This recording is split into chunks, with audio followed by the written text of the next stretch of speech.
My name is Alicia Crank. I'm the Executive Director of Seattle CityClub. Thank you so much for joining us for our first event of the year, which is our 2024 Legislative Preview. We are so grateful to have you here at the lovely Columbia Tower Club. I know it's the first week of the year, so you had to go through all your inboxes and try to catch up on emails. And we're just grateful that you chose to spend your Friday afternoon here with us. I would like to give a special thank you to our two civic sponsors for this event, Puget Sound Energy and Washington Coalition for Open Government. Thank you so much.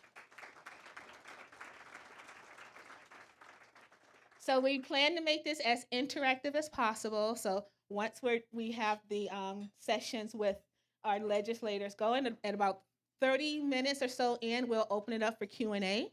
And we will have a place for you to stand to ask your questions. And we'll also have a microphone going around with my amazing coworker, Jeff. So look for him during the Q&A. And then we'll end with a speed round. But in the meantime, feel free to eat, drink, and be merry. But don't be too merry. A couple of announcements I want to share with you before we begin. Let's start with some housekeeping items. Number one, please silence your phones. Thank you very much. And we are recording this as well, so you don't want to be the person caught on camera trying to turn off their phone. And of course, we're all about civic engagement and civil discourse, so we just want to make sure that we are practicing civil discourse this afternoon as well. We always welcome an exchange of thoughts and ideas. And a few other announcements that I want to close with is you might see on your tables a large postcard that talks about our membership program. So we have started up memberships for 2024. Several people in this room have already signed up, so thank you so much.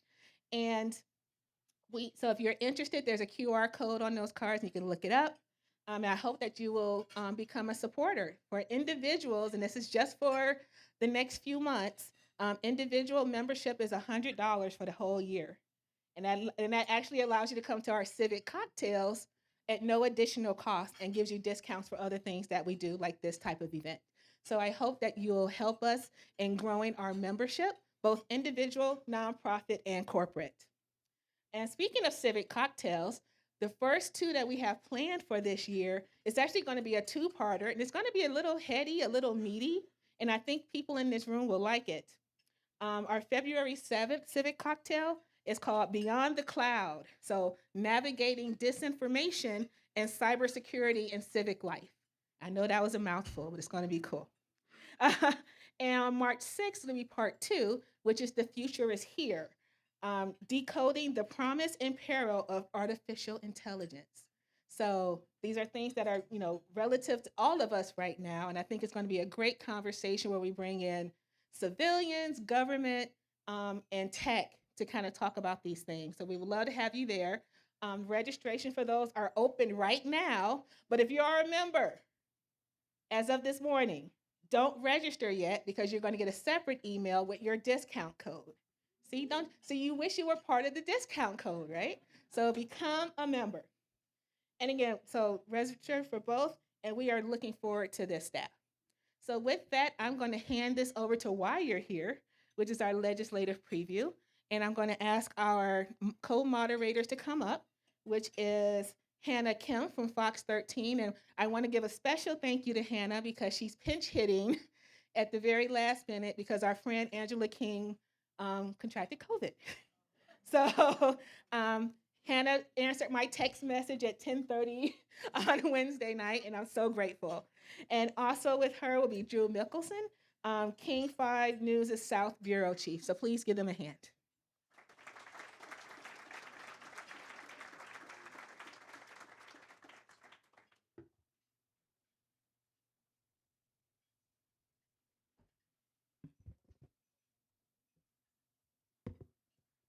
Getting everything set up here. Just gonna open up my computer. We can get started. What a view. Even on a cruddy January day, we have got a beautiful view here. So thank you so much for having us. And it's nice to be here again. I was hosting last year as well. And yes, Hana, thank you so much for really stepping up, and being thrown a list of questions that we came up with. So give us a break if we have a moment. We haven't really rehearsed. but that's okay. We want this to be an informal gathering with our legislative members, and I think we want to get them up here right now because you don't want to hear from us. You didn't pay to hear from me. You paid to hear from these folks. So if you four, I see three, are all four here? Oh, there he is. And I will introduce you folks. Hannah, why don't you go ahead and introduce yourself first? Yes. Hi, everyone. Thank you so much for thanking me, but I'm excited to be here actually in this room with so many familiar faces. I see a lot of you on TV. I've interviewed some of you guys too as well. And the food is delicious, right? So I'm not going to pass that up. So thank you so much for being here for the annual Seattle City Club legislative preview. I'm Hannah Kim again with Fox 13. And I am Drew Mikkelsen with King 5 News. I'm the South Bureau Chief. I live in Olympia, and I cover the legislature, and I see a lot of these folks, and we will be seeing a lot of each other in the next couple of months, next 60-plus days. Introducing, we'll start on the far left. I'll just start here. We'll start here. Because the far left, we're supposed to keep politics out of this, right? Anyway, Senate Republican leader John Braun is here, representing Lewis County. Thank you so much for making the trip up this morning. Next to him is Senate Deputy Majority Leader Manka Dhingra from the Redmond area, correct? There you go. You can applaud for John Braun as well. Better applaud for John Braun as well. And next we have one of the many Drews in Olympia, House of Representatives Republican leader Drew Stokesbary from Auburn. And on the far left, House of Representatives Majority Leader Joe Fitzgibbon. Thank you, Joe. So we will open up questions for the members. We'll start on the far left here again and work our way down for the panel and then switch it up for the following question. We're hoping to stay on time, of course. It's always good to do. So if everyone can keep their responses to a minute or two max, that would be great. If at any time one of our members has a good follow-up for someone else in the panel, because we want to get juicy, right? So you will have your time to do that, but just wait until the person is done speaking, please. And we will have time, as Alicia mentioned, for some audience involvement. So you'll see we have a microphone that'll be set up. We want to hear from you. They hopefully want to hear from you. I have some questions that I'm begging and dying to ask them, but you probably have the same. So we will have a good chunk of time for you to ask these folks questions as well. And then we will have a speed round. We've got some cards here where we're going to put these folks in the spot with green. I love the idea. Red, I hate it. And yellow, I don't know. I'm a waffler maybe. So we'll get those at the end and have a little fun and get your Husky score picks in your mind. By the way, Alicia is a big Michigan fan. Oh. Because she's from there. She's from there. Oh. So I'm sorry. That wasn't supposed to get that response. No.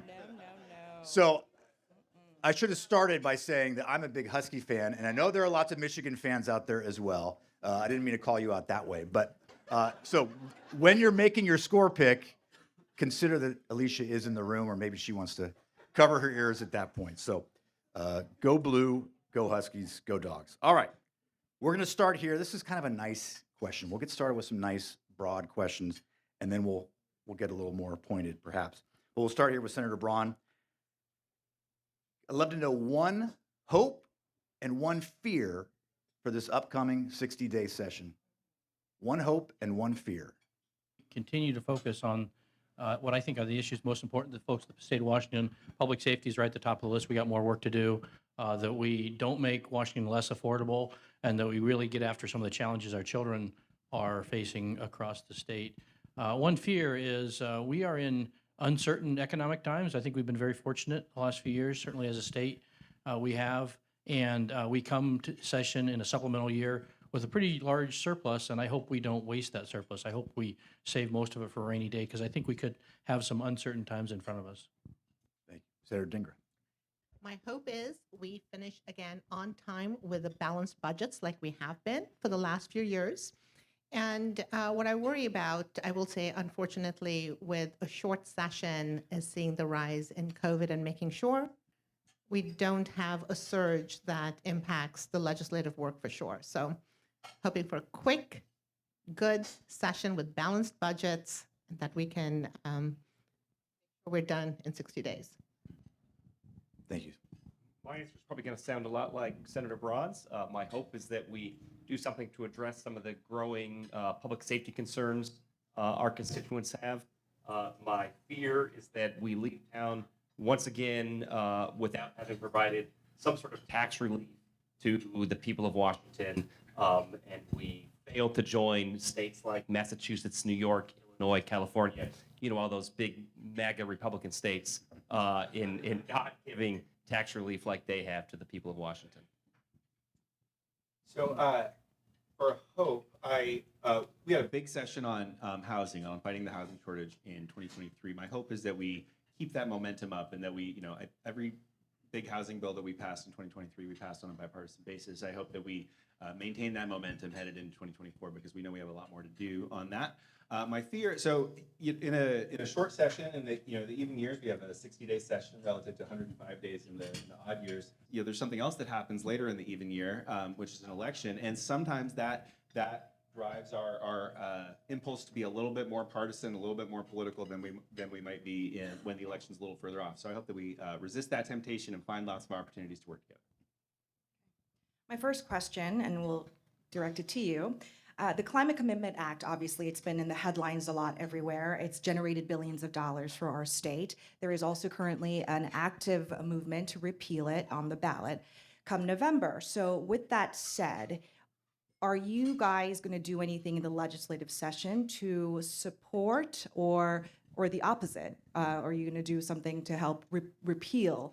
Where are you on this issue? Do you think lawmakers need to step in, or is it just a wait and see? I do think that we have opportunities to make it work better. I think one of the opportunities that we have in the years to come is to join our carbon market with the markets in California and Quebec, which we know are going to bring down prices, as well as result in more stability in prices and a more economically efficient program. So I hope that we can take some steps in that direction. The other thing that we can do to lighten the load on the Climate Commitment Act, because it serves as our backstop. It serves as the policy that's in place for when all of the other climate policies we've adopted are not enough to get us to our greenhouse gas goals.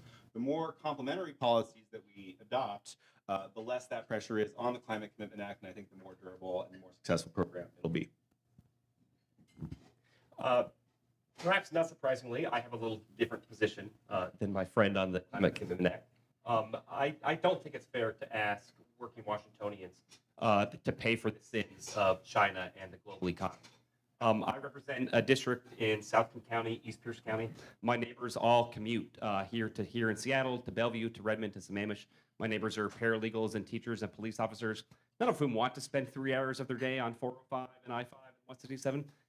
But South Auburn is just the closest they can afford to their job to live. They would love to live closer and spend less time in the car, but they can't.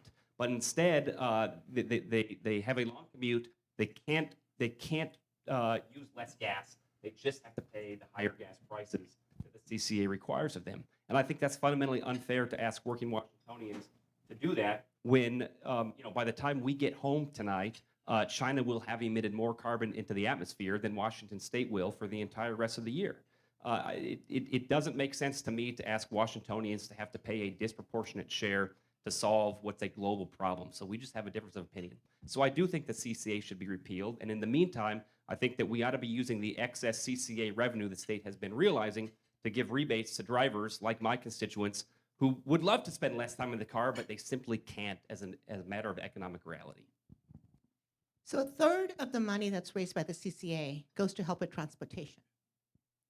And you can talk to anyone around the state and they will tell you, we need more dollars going into transportation. That is how we are paying for our transportation around the state, is a third of that money comes from the CCA. The CCA is how Washington actually becomes in compliance with the Paris Agreement. There were times when I was a kid, we had clean water and clean air. We're now in a situation, given the fires we've had, I cannot tell you how many times my kids haven't been able to go swimming in our lakes because there are warnings about the water quality. If we want a healthy planet, we have to make sure we're serious about taking care of our planet. And this is how we do it. It is critical for our health. It is critical for transportation. And frankly, it's the right thing to do if we want our grandchildren to enjoy the planet like we currently do. Yeah, I think we're confusing our goals with our methods in this case. I think we got it wrong with the Climate Commitment Act. Some of the money does go to transportation, but it's not a third. It's about $350 million, and now we're well into the multi-billion dollars. And that money's not going to transportation as you might think about it. It's not going to roads, bridges. It's not fixing the problems that are facing Washingtonians every day when they try to commute to and from work. It's very limited, it's very restricted, and it's not helping us solve the problem. If anything, the Climate Commitment Act is standing in the way of solving a much, much more challenging transportation problem in our state. But fundamentally, when it comes to the Climate Commitment Act, I just think we can do better. I don't think there's a lot of disagreement on the desire to reduce carbon, but the idea that we chose a enormously aggressive policy with limited successful results when tried in other places in the world as our solution, I think is disappointing. We're Washington. We think we're innovative, right? We think we can solve problems in a better way. And instead of doing that, we chose a regressive policy that's it's born mostly on the backs of working Washingtonians. I think we just got it wrong, and we can do better. I'll use an example just from last year where we worked on a bipartisan basis on sustainable aviation fuels. We used technology to solve the problem in a way that is economical. It's less burden on the average Washingtonian, and at scale will be at market price. Why aren't we thinking like that? Why aren't we thinking of ways to solve this problem that don't have to, cause Washington to be unaffordable for our friends and neighbors? Thank you all. I know that's going to be the first of many debates that issue brings up. Let's talk about traffic fatalities, something that is pretty alarming when you look at the recent trend. I think dating back to 2019, we're seeing the highest fatality rate since the 1990s, before seatbelt laws were around, before there was as much enforcement, arguably, as there is today, a lot fewer people. There were some tweaks to some policies last year. Some big ideas were thrown out, but not a lot was accomplished on the wish list that we saw earlier in the session. Is it time for something bold? Senator King, but Senator Marco Elias yesterday brought up the fact that maybe we need to study at least putting automated cameras on I-5 that would snap a photo if someone's speeding, because that's the one way you can cover the entire highway. So. Quick question, do you like that idea of the automated cameras, and what else can we do to reverse this trend? And I think, Senator Braun, you're up first on this one. Right, so I'm not, I think there are places we could use cameras and they make sense. I think to rely on that as the solution to this problem is going after a symptom, not the root. I mean, what we have in our state, and I think probably most of you realize, we have folks driving faster, driving more recklessly, and we're not doing a good job of enforcing the law. It's as simple as that. And we see this pervasively across our state. It's most evident and most tragic, perhaps, where folks are dying as a result of crashes, but we see it in a third year of a homicide rate. We broke the record for 3 years, sadly, in a row. We have the highest automobile theft in the country.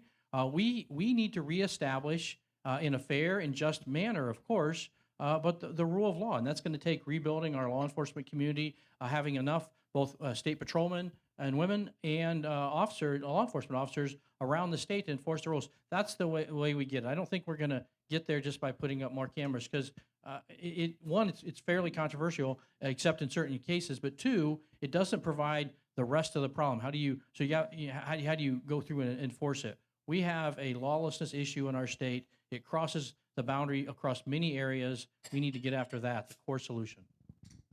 So I'm going to take it down to a more basic level than that. Again, when I was growing up, we were taught driver's ed through our school. Now, I meet with children in my district on a regular basis, and one of the issues they have brought up over and over and over again is that they have to pay a lot of money to go to private driving schools to learn how to drive. We no longer have a generation that knows how to drive properly, has the training, and is able to handle the roads like the last generation did. And you start at that level, is teaching that responsibility on how are you a good driver? What does distracted driving look like? We had the bill on taking a look at the BAC level for DUIs and lowering that. And we have to take a look at that, because you're seeing more and more people who are either doing a combination of alcohol and drugs, but it comes down to that personal responsibility. How do we ensure our children are good drivers, know how to handle the road, and then making sure that anytime someone gets behind a car, they understand that that vehicle can be used as a weapon, and they have to be able to drive appropriately, defensively, and then make sure they're sober when doing so? You know, personally, I'm a little nervous about a proposal to blanket I-5 with cameras. You know, I know a lot of constituents, rightly or wrongly, but it's what they believe. And my dad always taught me that you're never wrong about what you believe. It's what you believe. You know, that there's some privacy concerns. I think also, too, sometimes we as policymakers are looking for that magical silver bullet that we can just easily wave our hands and solve a really challenging problem like traffic fatalities. You know, but from my experience in my community in Auburn, you know, when I moved into town, they had just installed red light cameras, you know, at every major intersection in town. Those lasted about 5 or 10 years before they looked at the data and realized it was actually doing more harm than good and causing more accidents by people slamming on their brakes, approaching red lights. And so it was actually more dangerous overall. And so, you know, I worry sometimes too that if we just rush headfirst into something that sounds like a nice, easy solution, it might actually end up doing more harm than good. I think Senator Braun's point is a good one. Our law enforcement ranks have been decimated for a variety of reasons. Some of it compensation related, some of it related to the tools they have to do their job, some of it related to what happens if they make a mistake in the heat of the moment. And collectively, that has meant fewer and fewer law enforcement officers. We have the fewest law enforcement officers per capita of any state in the country. We don't necessarily need to be number 1 with the most, but I don't think there's any reason we should be number 50 either. If we can just get to the middle of the pack, that would not be bad.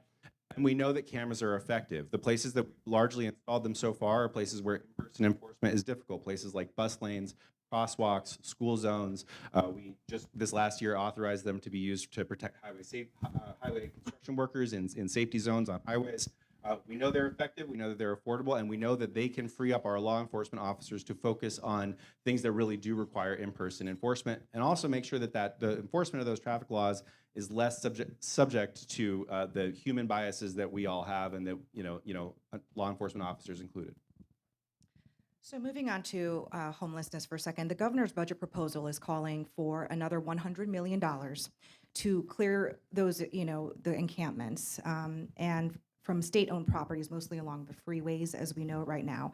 The state has already spent $143 million on this issue. We do know that, they've cleared 30-plus sites. There has been some progress. 1,000 people, we know, have been moved inside, but only really 125 successful exits. So obviously that is not a number that anybody here would agree that, is a success per se. So do you still support this program as is? And if you don't, how does it have to change? What can you add to that legislation that's really going to have some teeth to it? So I will start with you. Yeah, I absolutely think it's important for the state to be working to clear places where there's encampments that impact the public right of way, and we have to make sure that there's places for those people to go. It is not enough to sweep an encampment and say, good luck, find somewhere to go be, because they're going to end up camping somewhere else unless there's a safe place for them to go. In some cases, that's emergency shelter. In some cases, that's permanent supportive housing. People are not homeless by choice. They're not living in encampments on state right-of-ways because that's a fun place to live. These are dangerous environments, and we do need public resources to address not just removing people from these dangerous environments, but also finding somewhere for them to go. So, I welcome ideas for how to make this a more successful program. We know that none of these programs are going to be batting 1,000. Not every single person that is public right-of-way is going to stay out of homelessness for good, but anything we can do to increase that batting average, which I think involves making sure that there's more safe places for someone to go once they are swept, we need to try to do. I agree with what Rep. Fitzgibbon said, but I've got a little bit additional perspective as well.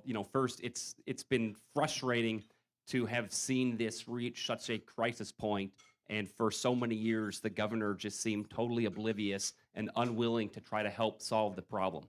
I think had we begun this process 4 or 5 years ago, when it was becoming such a visible issue and such a pressing safety issue, we could have made more progress. So I'm glad that he is being constructive now. I wish he had been constructive in this way 5 years ago when Republicans were saying, there's a problem, why can't we do something?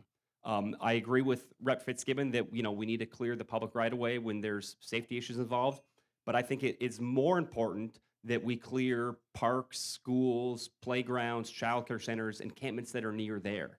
I think that is a greater danger to our community. I recognize that most of the time that is going to be more of a local issue than a state issue. But, you know, the state has money. We could be sending this money to the locals to help them prioritize cleaning up the schools, parks, playgrounds, childcare centers, areas near there first before we go to things along the side of the highway. And then I guess my last point is just, you know, expressing frustration that certainly money is necessary to solve this problem, but it is increasingly difficult to go back to our constituents and try to explain why we need another $100 million to help solve homelessness when the first $500 million hasn't seemed to make a dent and the problem has only seemed to be getting worse. We need more accountability in government. We need to admit when we're wrong. We need to realize that good intentions are a necessary but far from a sufficient requirement to make good policy. We need to acknowledge and admit that we're not God and we're not perfect, and sometimes we make mistakes, and we need to be able to go back and revisit policies and figure out new solutions to solve the problems when the old solutions aren't working. And I don't think we've done a good job in that in a lot of ways, but I think it's probably been most acute with respect to the homelessness problem. But all that said, Rep. Fitzgibbon is totally right. You can't just remove folks from one encampment without having a place to stay. So I think the position of me and my caucus is that we should prioritize removing encampments from the really sensitive areas like schools, parks, and playgrounds while we are building these other facilities that will give folks a place to stay, building out our infrastructure that way. But in the meantime, if somebody needs a place to stay outdoors overnight, it shouldn't be at a place where kids and families are going to be hanging out the next morning. You know, I think if someone had an idea that worked for homelessness, all of us would be implementing it. And I think therein lies the problem, that people are trying a lot of different ways of trying to solve this issue. And you have to be open to learning on what every strategy tells us. And that's how we improve our response to it. I was really pleased, as I know everyone here has been, that we spent $1 billion last year on addressing homelessness. It was or housing, I should say. It was a bipartisan effort, and you have to take a look at that entire spectrum. So it takes a look at the encampments, takes a look at our shelters, it takes a look at people at risk of becoming homeless, takes a look at our substance use disorder, mental health issues. But I don't think we need to give up because something's not working. I think you keep trying to work on solutions. You learn from the mistakes that have been made. You learn from why so many people weren't successful.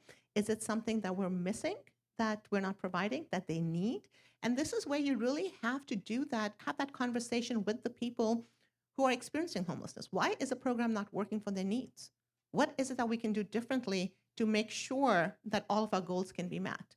And I can tell you, as someone, you know, who was a prosecutor for 20 years right downtown, we have changed a lot on how we deal with this population.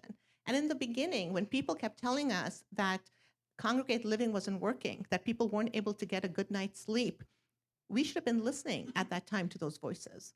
Because we know as new parents, when we have our lovely home and a newborn and we don't get our uninterrupted sleep, we can't function in the morning.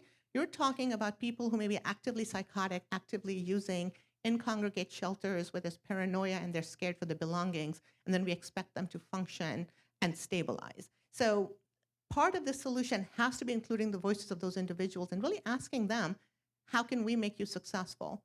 Because I can tell you, a lot of them don't want to be in the situation they currently are. So we have to continue working on this problem, and I think we can continue to learn on how we're providing these services. Well, there's a lot of good ideas. I'm not sure I have a lot to add. Certainly, most of them I support. I think, first of all, we have to recognize there's not a single cause to homelessness. We're not going to solve it with a single policy. So, and it's the price of housing. And as Representative Fitzgibbon said earlier, we had a great year this last year, a bipartisan year working on housing, but we have a ton more work to do there. And that's going to help on the margins. I think even more than that, we have more work to do when it comes to homelessness, on substance abuse, on mental health. We're in many years into a long-term plan to improve our mental health capabilities in our state, both at the state level and in the communities.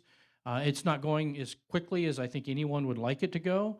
It's also, the problem is growing. Even as we grow capacity, the problem is growing faster than we seem to be able to keep up with. So we got a lot of work to do there. I think I'd say two things I would like to emphasize. One is we have to be more focused on services for substance abuse.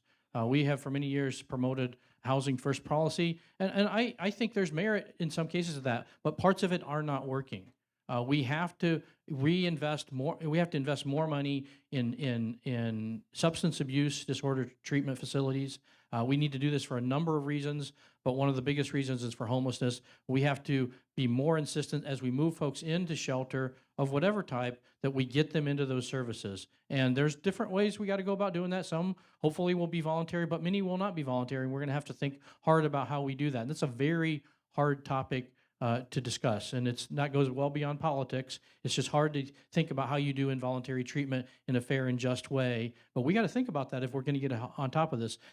We've gotten way behind this problem. We're going to have to make tough decisions if we're going to get back ahead of it. And then the last thing I'd say is, the question of whether we invest this money, I don't think we have much choice but to invest. The question is how we invest the money, and we need to look really hard at who's being successful and who's not. I can tell you in part of my district, and you mentioned Lewis County, they have reevaluated where they're sending some of the state money that goes through the counties, who they're sending it to by looking at the data. And we're going to bring in hopefully an organization from out in Grays Harbor. When you actually look at their success in rehousing people, the numbers speak for themselves. They're actually getting the job done where others are not. So we're going to have to take a bit of a hard line on organizations that are currently being funded by the state of Washington, because some of them are successful, and we should double down on those folks. Some of them are not, and we need to say, no, we are going to make a better investment this time.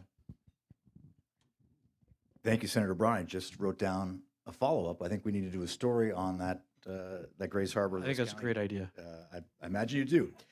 Why don't we open up the mic now? This is your chance. We're going to let as many people as would like to ask these folks the questions. As you can see, they're friendly and they're open to all sorts of topics. There's so much that we aren't going to get to today, and they only have 60 days down there. They usually have a longer session when they're writing budgets on the odd years. This is a short session, but they have long to-do lists. So looks like somebody's ready. Go for it. I'm ready.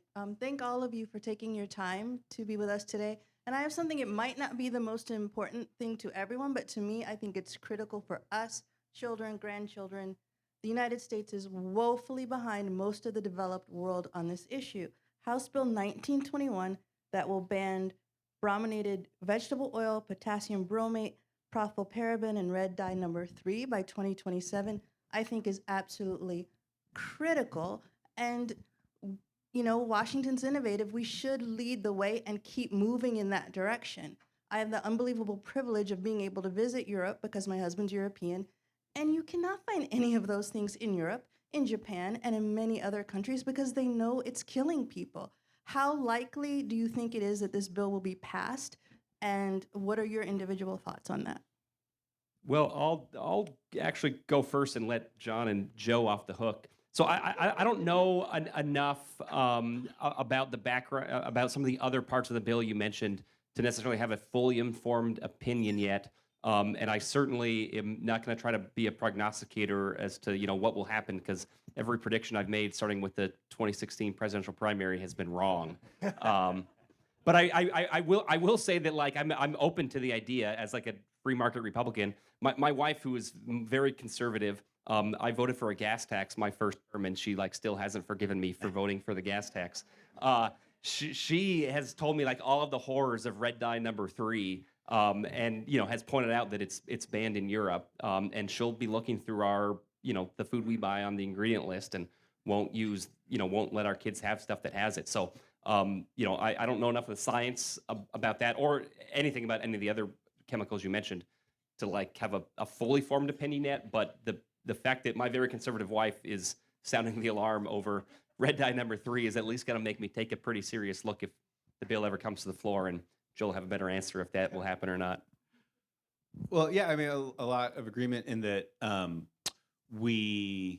this is whenever we get into regulating of a specific chemical at the legislative level, we just need to know what the science says. And, most of us, I don't know that any of us for our scientists. I don't know how many of our 143 colleagues are scientists, but our job as policymakers is to try to understand the science and try to make a well-informed decision. I think on this issue, you know, we will want to look at what do the studies say about red dye number 3 and the other brominated chemicals, and understand what you know, what our options are. We do have a law in place that we passed a couple years ago that allows the Department of Ecology on a set schedule to go through various classes of chemicals, that they prioritize what the things are that they understand to be causing the most harm to human health. They haven't gotten to these ones yet, but I think we'll have a, you know, hopefully a well-informed discussion about, you know, which of those chemicals we know the most about, which ones have safer alternatives, which is another critical piece. Sometimes we know there's a chemical in tires that we know is harmful to salmon.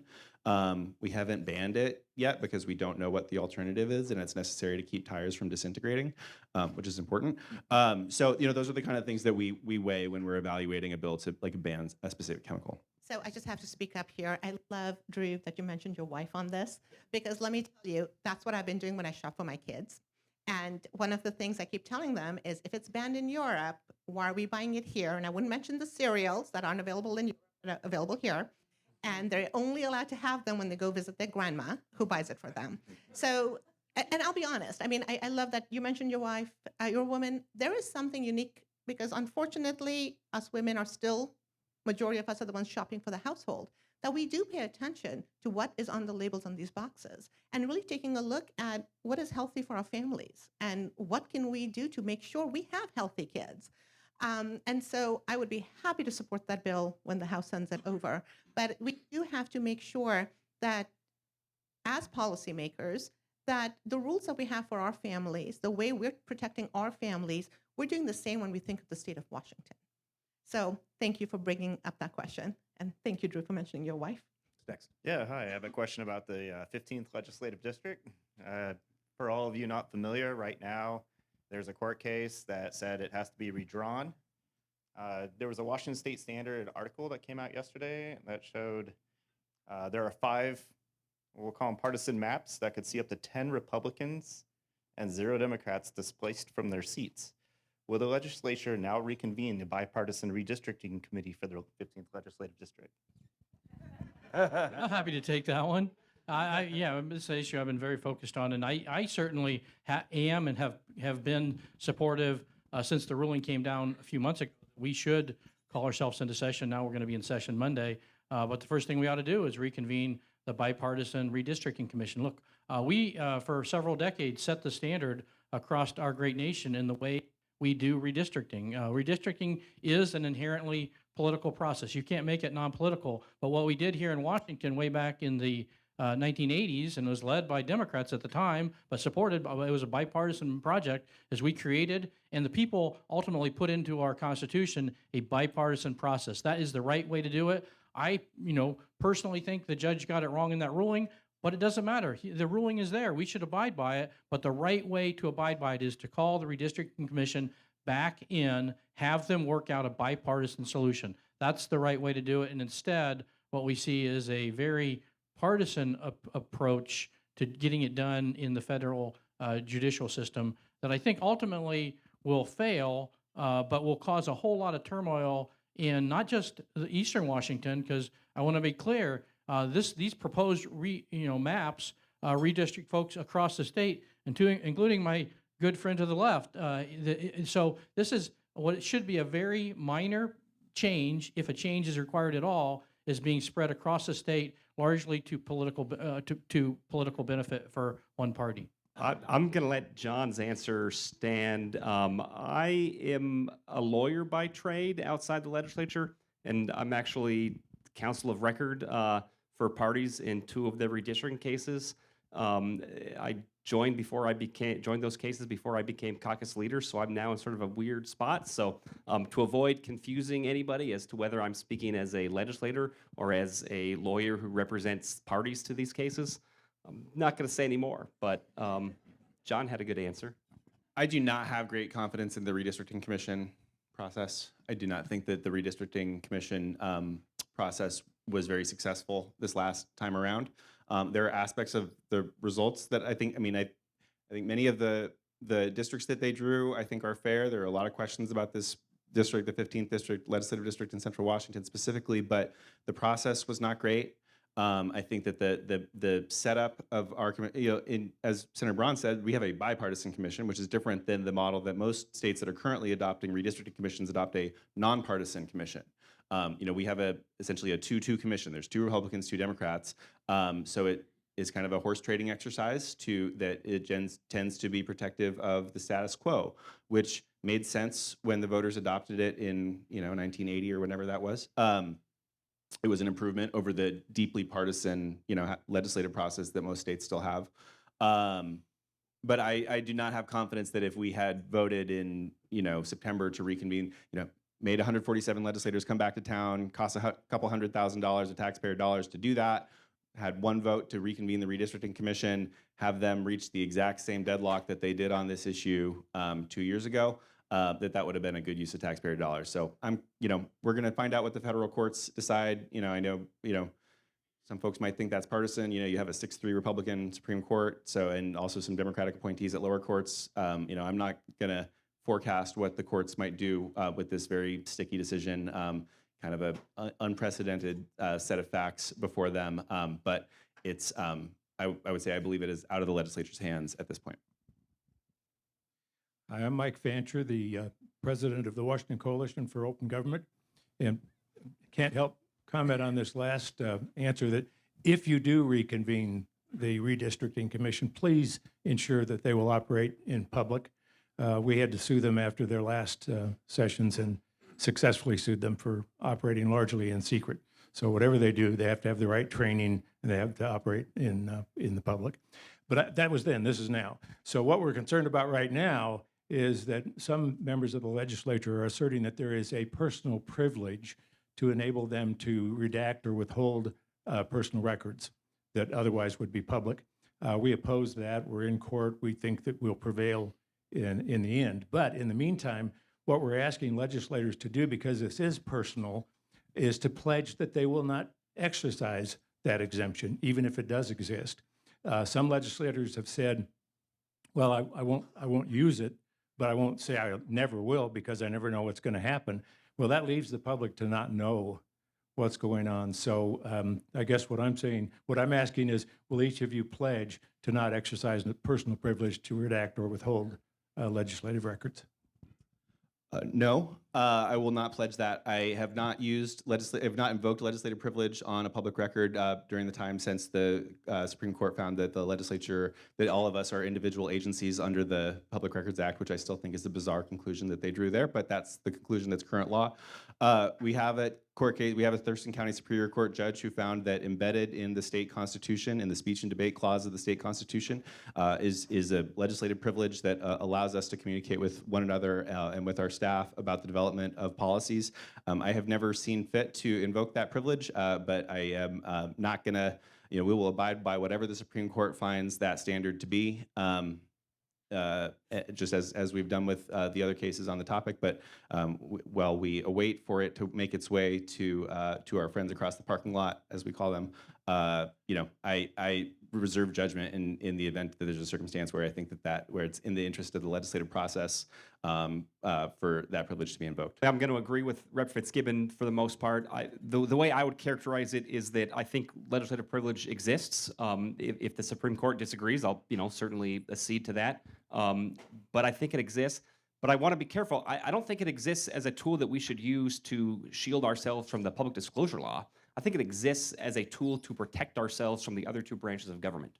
Both at the federal level and at our state level and almost every other state, the framers of each state in the federal constitution went to great lengths to try to achieve a separation of powers and a balance between these three equal branches of government.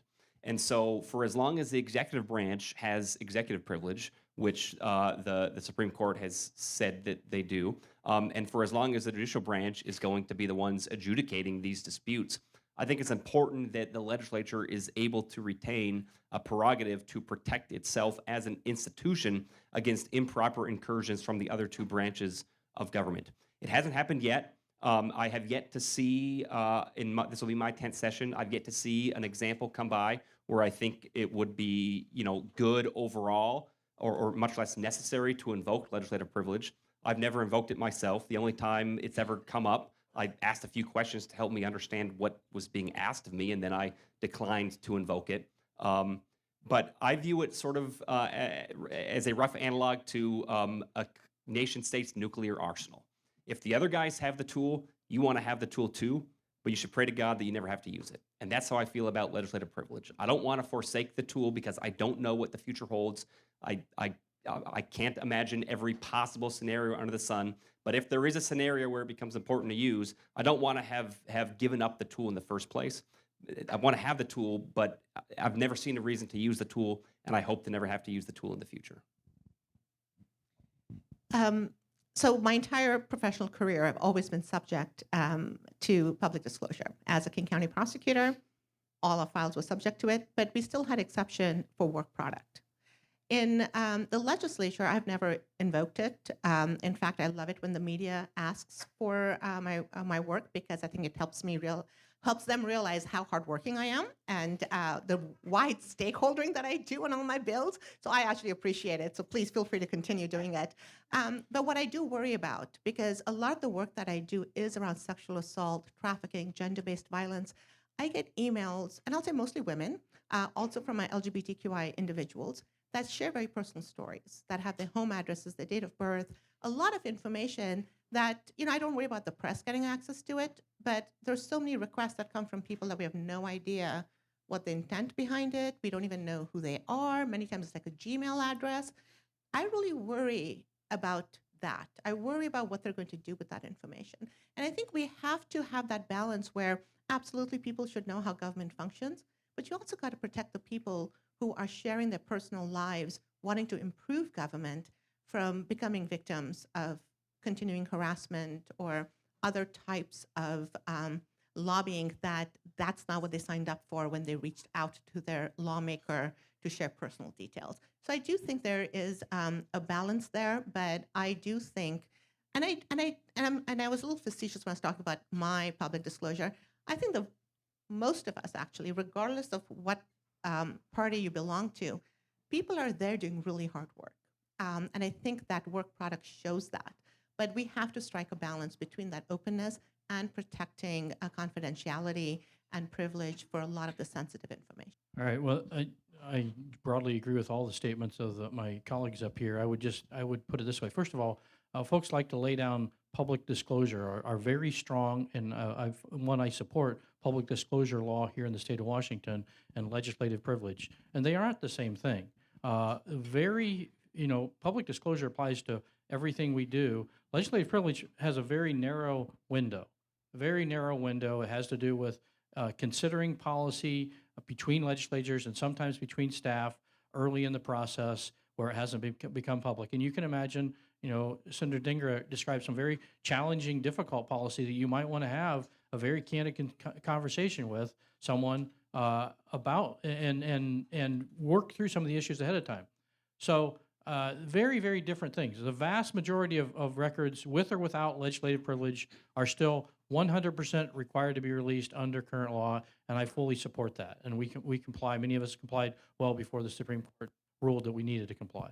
So, and when it comes to legislative privilege, we have now, since this became more of an issue over the last year, gone back, at least in our caucus, gone back and looked at everything that had been withheld because of legislative privilege. And there wasn't very much, but there was some in the caucus. And I want to make clear, this is not a caucus decision. Constitutionally, each elected legislature gets to make their own decision about their records. And it's really odd because if I'm talking to Senator Dhingra and I choose legislative privilege and she doesn't, she gets to release it, or the other way around. So it's not a whole lot that would be. But we went back and looked at everybody had chosen, and everybody looked at it and they decided to release everything. And guess what? That stuff was pretty boring, but it's all released. With one exception, and because it's an individual privilege, there's one person, Doug Erickson, who sadly passed away 2 years ago. He couldn't make that decision. So his is still protected by privilege, but we released it all. And then after that, we went back and searched again. That was an electronic search. We searched again. We found a couple more after a long and very extensive and released those too. So I don't think there's any evidence that says we're trying to keep any information from the public. That said, certainly as a leader of the caucus and leader of the legislature, I personally feel obligated to protect that branch. And I think that if you look at our Constitution and the rulings at the trial court level, we don't have a precedent. That's what we're going to find out here shortly. But if you look at our language at the trial court rulings in Washington State, the exact same language across the country. They have determined that legislative privilege does exist, and it is something that the legislatures have. And for that reason, I feel obligated as a leader in the legislature to protect that. And Drew did a nice job of helping understand how we need to have we have a balance of power, in our state. We have 3 branches. It's important that we look after our branch just as it's important the other branches look after theirs, because it's that balance that protects the rights of the people long term. So I would put it this way, and I've been pretty public about this for a long time. I think that legislative privilege should be used sparingly or not at all, and only with very good judgment. So that was a good question, but because we want to get all the questions in there, and there are several of you in line, please keep your questions a little shorter and your answers a little shorter so we can get through all of them. Thank you. Hi, thank you. Kelly Charlton, thank you for your service. I'd like to suggest that public education is the civil rights issue of our time and will always be the civil rights issue of our time. I got 2 kids. It's really hard to build 2 new people from scratch. The world is getting more complicated and more competitive. So what can we do to build the best public schools and universities, to build the next generation of people who are going to build our society, economy, and democracy? Thank you. Yeah. Yeah, you said short, so I'll try. I understand we spend half of our budget, roughly $35 billion every 2 years on public education. This is nothing short, nothing easy about public education. And we are definitely, without question, failing our children today in the state of Washington. 10 years ago, we had a top 10 public education system in the country. We're middle of the pack and falling right now. We are on the wrong track, and there's a lot of reasons for that. And I could speak for the next hour about all those reasons. I will promote one idea, because you asked what are we going to do about it, and there's dozens of ideas. I'll promote one idea that I think that should be top of mind right now, and it's going to may sound odd to some of you, but it's chronic absenteeism. If you're talking about learning loss, and we have a huge learning loss problem in our state, if you're talking about academic proficiency, kids have to be in the classroom, and we are among the worst in the nation when it comes to kids being chronically absent. That means missing more than 10% of the school days. It was a problem before the pandemic. The pandemic made it worse. It's not just kids not going to school, it's also kids going to school and not going to class. There's actually a term for that, if you can believe that. We need to, if we're going to be successful in turning this around, it's only one step. We need to get our kids back in the classroom. We should focus on getting them there. And we have some, I think, good policy that's proven in a pilot that will help us get there. I fundamentally believe that a fully funded public education system is the foundation of our democracy. That is how democracies thrive, is making sure every child has equal access to education. We also have to change the way we teach. You cannot teach kids the same way my grandmother was taught, with a teacher standing in front and children in the classroom. We have to innovate, we have to get creative, and we have to make sure children are prepared for the workforce. And so I think some of our school districts are doing really great work in being innovative, in being project focused, and I think we have to make sure that what's working in a lot of these school districts, we are trying to make sure others take advantage of what they're learning, but you gotta innovate the manner in which we currently teach our children. So, I certainly agree with the premise that education is a civil rights issue. Ever since I first ran for office, I would repeat over and over again that every child in Washington has the right to a world-class education that prepares them for college and career, regardless of their zip code or family background or anything like that. I'm here because of Washington's public education system. My grandma was born deaf, like profoundly deaf, couldn't hear at all. Dirt poor family. She had like 10 brothers and sisters. They lived in a little hut in Yakima with no heating or plumbing or anything like that. She was identified by a social worker when she was in about 3rd grade. Couldn't speak, couldn't communicate. They took her to the Washington State Deaf School, which is a boarding school, and she ended up going to Gallaudet College in Washington, D.C. Then she had my dad and 2 other kids, and they grew up just as dirt poor. And she kept telling him that if he just did good in school, got an education, he could do whatever he wanted. He did a little better. He went to Washington State University, and then he sort of instilled that mantra in me. I graduated from public school and had an opportunity to attend some really good schools and graduate schools around the country, and I'm in the legislature now. So I wouldn't be here without public education either. I think I echo what other folks have said, but I think the big thing that I want us to work on is standards and accountability. As Senator Braun mentioned, half of our budget goes to K-12 education. That was sort of done under court order, and we shouldn't have let it get to that stage. But spending money on education isn't the goal in and of itself. The whole point of the McCleary decision, of the state's paramount duty clause, isn't to send money to schools just to say, hey, we sent money to schools. The point is to improve outcomes for kids. And so to achieve that, we don't just need money, but we need to have standards and we need to have accountability. And I think sometimes we get too excited about sending the money and we care less about the results and the standards we set and the accountability for failing to meet those standards. And we need to do a good job at both funding, but also having standards and accountability. I'll just focus on one thing. There's a lot of directions we could go with this, of course, but one thing I'm excited about in public education is dual language instruction, which is a significant improvement over the traditional English as a second language instruction for kids, for whom English was their second or third or fourth language. I toured a school in my district recently that they're doing Spanish-English dual language instruction, Vietnamese-English dual language instruction, and they're starting up a Somali and English dual. So it's not just about saying, oh, you grew up speaking the wrong language, let's teach you English. It's about let's teach you both of these languages at the same time. So for kids who come from a Spanish-speaking home, that they're improving their English and their Spanish at the same time. The goal is for them to be bilingual and biliterate. For kids who grew up speaking English, this enables them to get a skill in their life that could be really useful for a job or something else. So I'm excited about how much we are learning about the impact of instruction like that. Hi, can you hear me? Hi, I'm Rudy Pantoya. I live in Ballard. I'm a gardener. And first of all, I'd like to thank the City Club for sneaking me in here at the last minute. This is totally cool. Food is great. I don't drink alcohol. I love the water. Seeing Jack over here and Mr. Mikkelsen for taking the time to come over and talk to me over there when I was sitting alone over there in that table because I felt a total loser. How does a gardener fit into something like this after catching the D line, making it safe, looking like a Ballard hobo? Well, I made it. I like it. My question is, there's talk about being a gardener. I have a lawnmower, a weed eater, a Ford pickup, and a leaf blower. And the state wants to take it.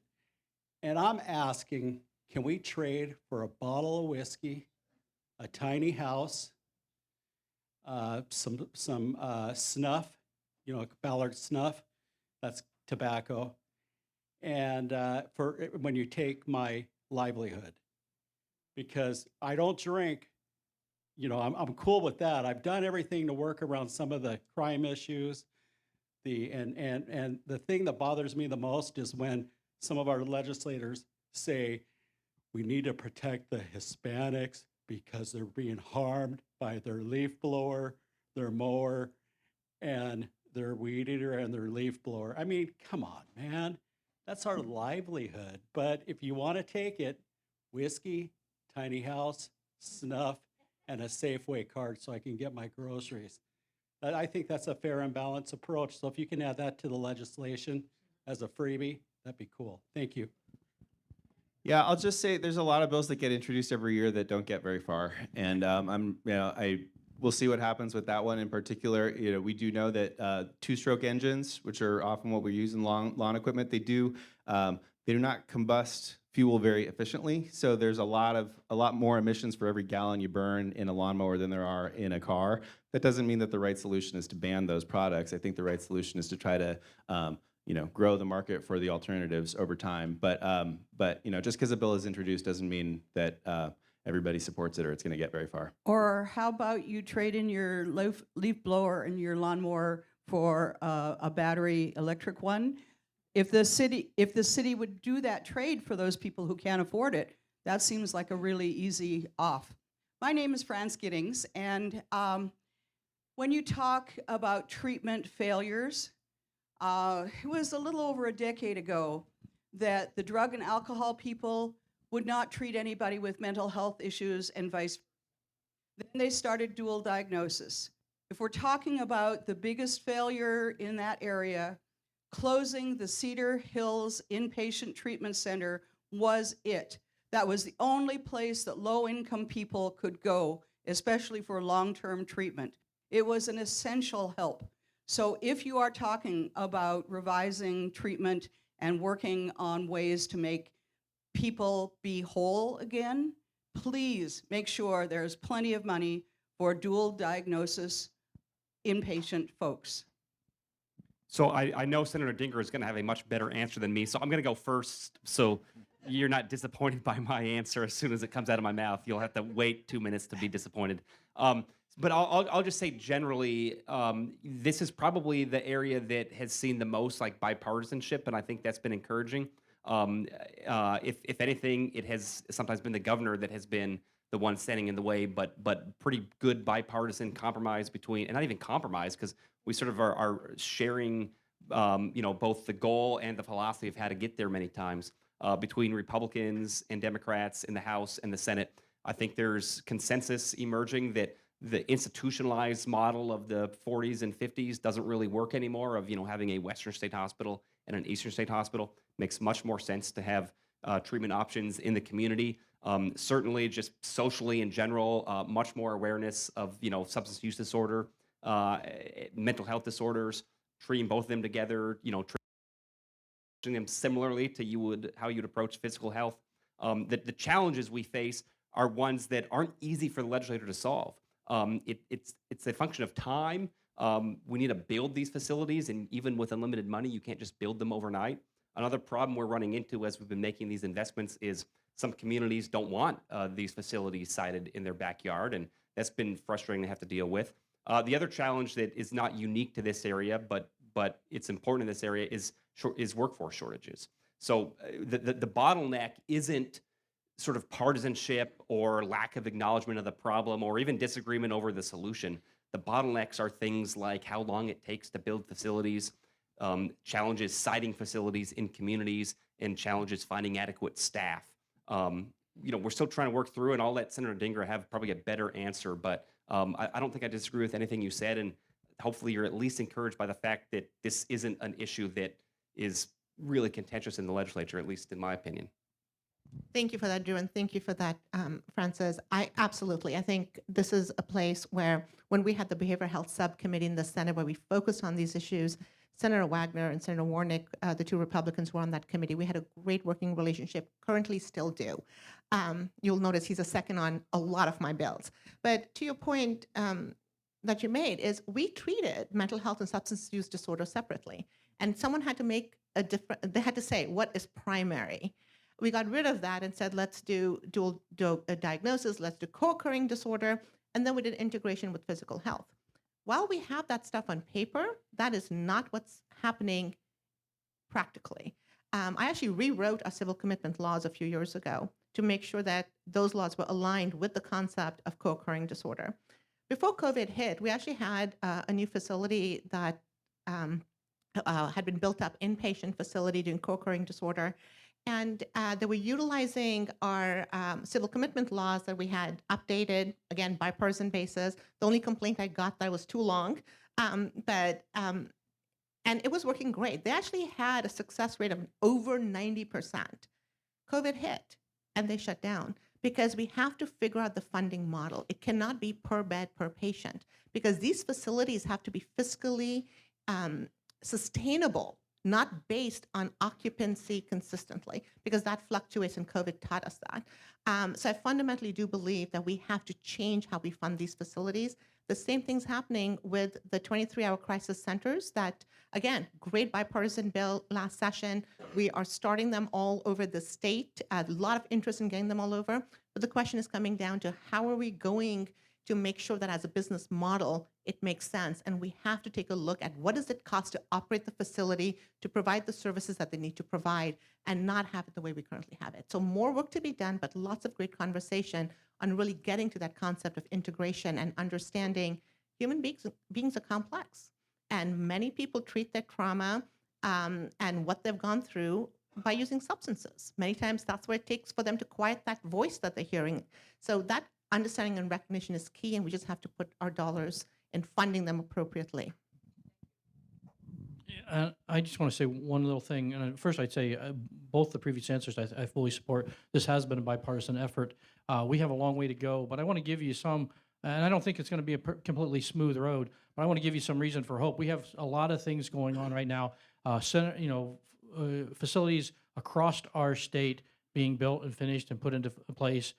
We mentioned workforce challenges. We have the Northwest Campus, the University of Washington. It's going to come online this spring. That's going to give us not only more beds to deal with this problem, but also be a prime provider of workforce for the entire state. That's a big deal. We also are making good progress, not nearly as fast as anyone would like, but there are still some cases where we're going to need a Western state, and we have made enormous new investments in that to bring it online. So we are getting there. The challenge we have is that the problem is growing almost as fast as we're growing. So getting to and we're doing the work today that really, should have been done 20 years ago when we started to go away from institutions. We didn't lay the groundwork, and now we're catching up. But I think there's reason to hope. It's going to take a while. There's going to be some bumps, but I think we're on the right path. Very good. Looks like we have 2 more questions. Yeah. Thank you. My name is Nicolas Duchâtel-Lamoche. I live in Kitsap near Paulsbo. First of all, thank you for CityClub, and thank you all for being here and also for collaborating together. It's very heartwarming to see that our politicians work together.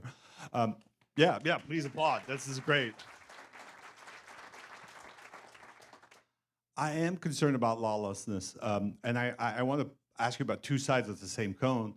One part is I've seen in the debate, my son lives down here in Belltown, and when the woman was run over by a police officer going 74 miles an hour, I see a lot of this debate where we're focusing a lot on thefts and property, but we're not focusing on human life. And how do we ensure that there's accountability for people that are blatantly, and there's very few police officers that just don't follow the rules. And the second part, the other side of the cone, is the politics. You are an elected official. I can vote you in and out of office. I can't vote a police officer. So when the police chief decides to not follow the law and say they don't want to follow this gun law or they don't want to follow this, what's accountability? What can we do for that lawlessness of some, very few, but some law enforcement that are becoming politician and plagued with our safety for political gains? Thank you. So there is, I think, broad agreement that we need to provide law enforcement officers who are well-trained, well-supervised, and held accountable. I don't think that's a very political position. We all agree. Now, how you get there, I think we do have some difference is in how you get there. But I don't think fundamentally what you're saying is if someone, whether if in law enforcement does the wrong thing, there should be accountability. Everybody agrees with that. I think we are making progress that in some way. Some of it I like a lot. Some of it I think has some challenges. I'll give you 2 examples. One, I think one of my colleagues mentioned this before. We've put in place regional criminal justice training centers. Got 2 pilots. We're going to build more around the state. I think that's a great move, a bipartisan move to provide training in our communities, and that helps both with recruiting. It helps with getting folks up to speed. There's a lot of good things that go with that. Also allows us to provide better training and meet the training requirement we struggled with for many years. We made some changes also with the Criminal Justice Training Commission a few years ago, where they have more authority to review actions by law enforcement. I think there's some parts of that have merit. I do have some concerns with how that's done, and I'll give you one example. When we train law enforcement, we train them to respond to very specific situations, a very specific way that might not be, expected by someone who's not trained. They're trained in a potentially dangerous situation to act before there's harm to themselves, their coworkers, the public, and a reasonable person was not trained might not see that ahead of time. And yet we've changed the standard how we judge them. So we train them a certain way, and we used to say we judge you by what was called the reasonable officer standard, and now we judge them by the reasonable person standard. And the challenge there is that reasonable person doesn't understand how they were trained. So we have a real problem there, and it's a hard one to get after because, again, I've said we want them to be held accountable. We understand they have to make very difficult decisions, sometimes in very few seconds. But we want them to be held accountable. We also want to be fair and just as we hold them accountable, and we need to make sure that we are holding them accountable to what they're trained for, not what we think they should have done after the fact. So not an easy problem to solve. I do think the legislature is taking steps to get there. I think that maybe in some places we made it more difficult, not or worse, not better. But I don't think there's any lack of desire in the legislature to get this problem right. So I have a really hard time with the short answers for the last few questions, especially this one. I chair the Law and Justice Committee. I've been a prosecutor for 20 years. And for a decade, I trained law enforcement at the Criminal Justice Training Center. So I have a lot of responses. But the word I would use is similar to what Senator Braun uses, accountability. Accountability for the people who think that they can break laws and get away with it. You got to hold them accountable. What accountability looks like is what we need to make sure we're doing right by that. And you have to hold our law enforcement officers accountable as well. But a lot of that goes to the culture of policing. And, we've been making that change for quite a while now. I remember when the CJTC went from talking about law enforcement as basically the warriors of the street to now being guardians of the community. And that culture has to take. And you can see agencies across the state, law enforcement agencies that actually are able to hire law enforcement officers and other agencies that are struggling.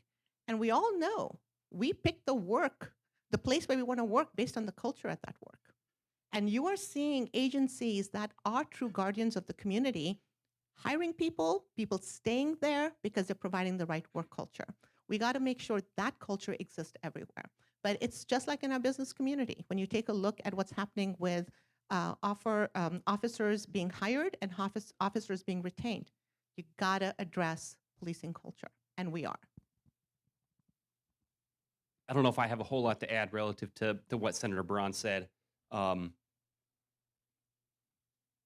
I'm not going to try to add more to it. Maybe we can get to a few more questions. Yeah, I mean, just to briefly recap, I mean, we passed a whole suite of bills to try to transform law enforcement in 2021. Most of the attention on those has been on the bills regulating sort of police tactics in difficult situations. But I think one of the underreported bills is one that both Senator Dhingra and Senator Braun referenced, which is a process for the Criminal Justice Training Commission to decertify an officer for cause. That's a process that has to have due process for that officer. But we have a process, and I think that's a step in the right direction. We all hope that this is not something that gets used very often. It's very exciting to see that I think the people who are getting into law enforcement today, we're really trying to grow that pipeline because we know we have a shortage of law enforcement officers, are getting into it for the right reasons, and are being trained in practices to sort of reduce bias, reduce use of force.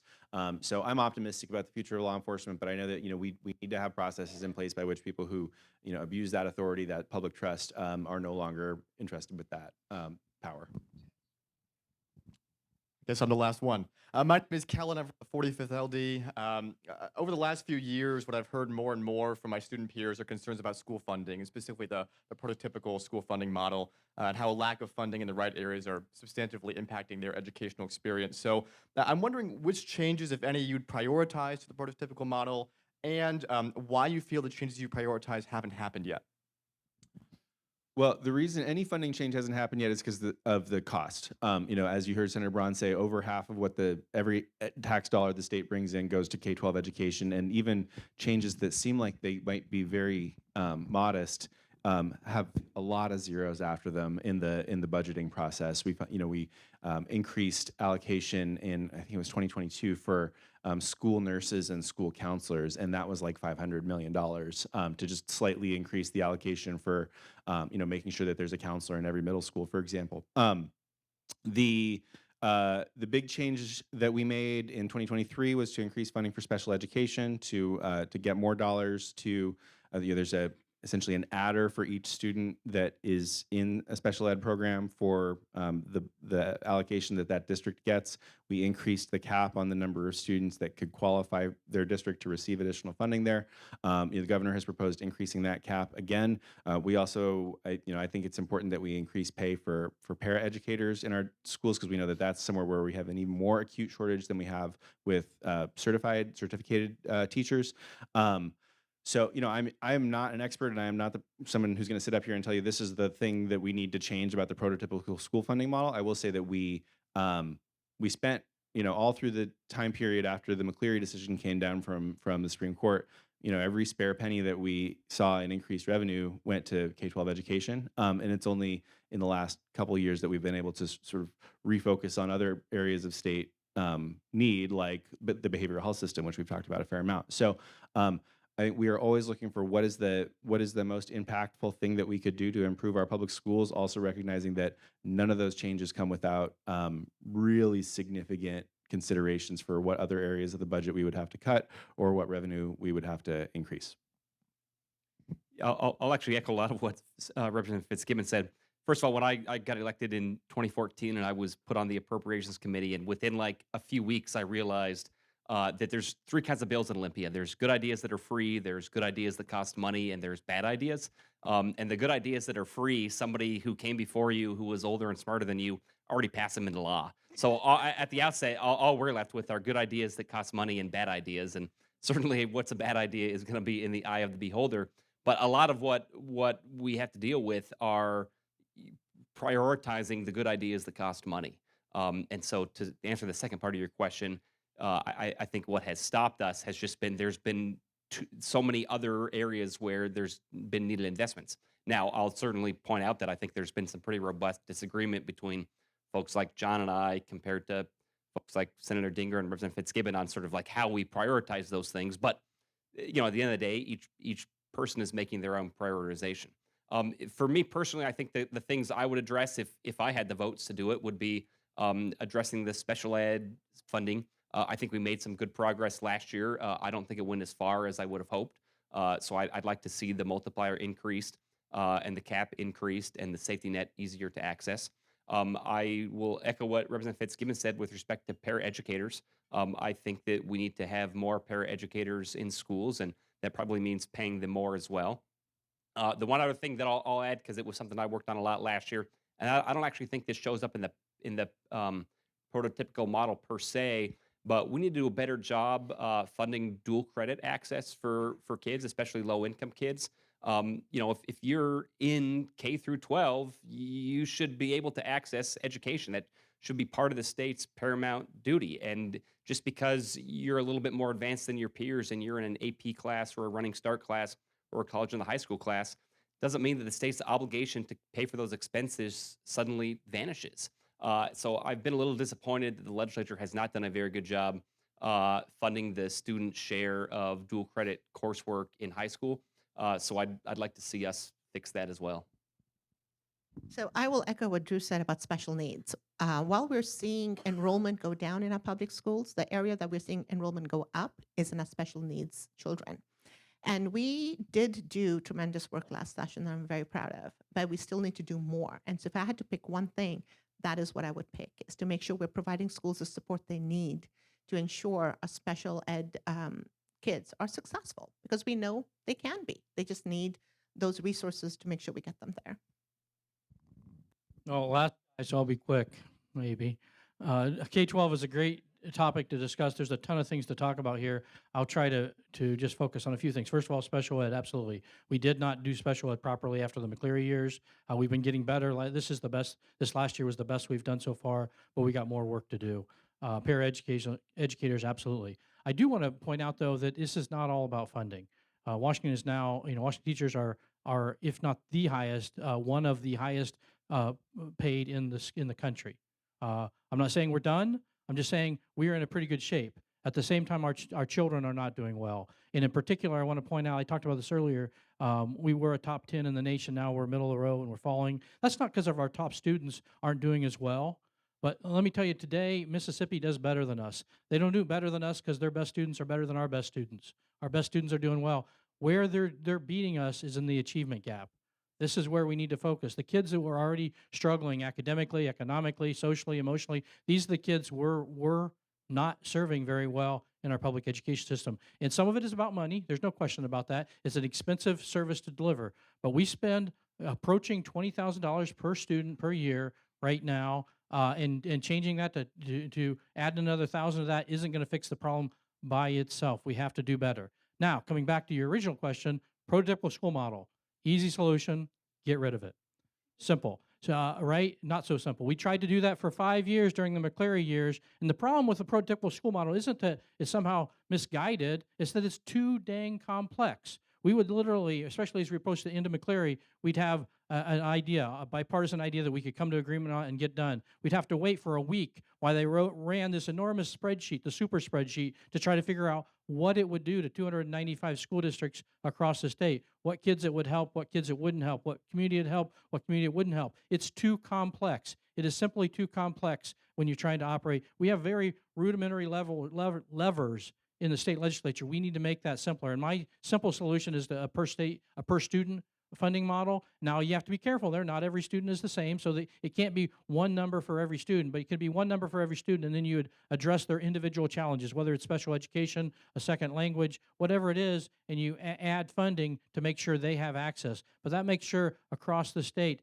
every child is getting the same financial access to education. Then we got to hold schools and teachers accountable, make sure they're doing a good job. But my feeling is they're up to the task. When you go out and visit school districts, talk to teachers, we got some great school districts, some great educators out there. They are up to the task, but we got to simplify the problem. Thank you.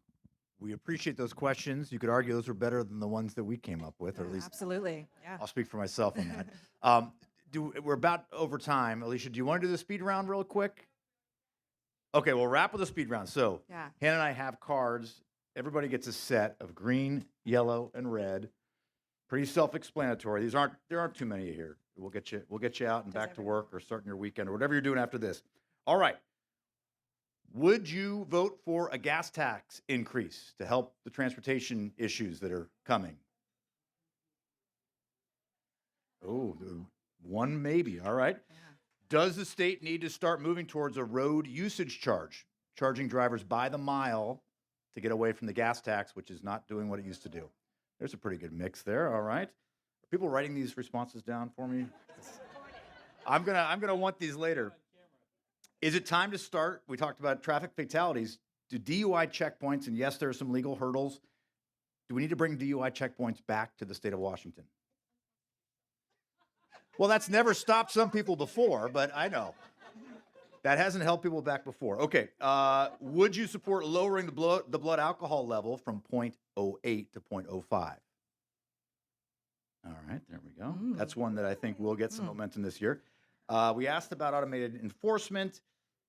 Should there be some rebates issued from the Climate Commitment Act funding that we're seeing? Do we expect that to happen this session? Okay, we'll see. Hannah, you brought up a question. I'll just ask it because I'm rolling here. Free lunches, K through 12.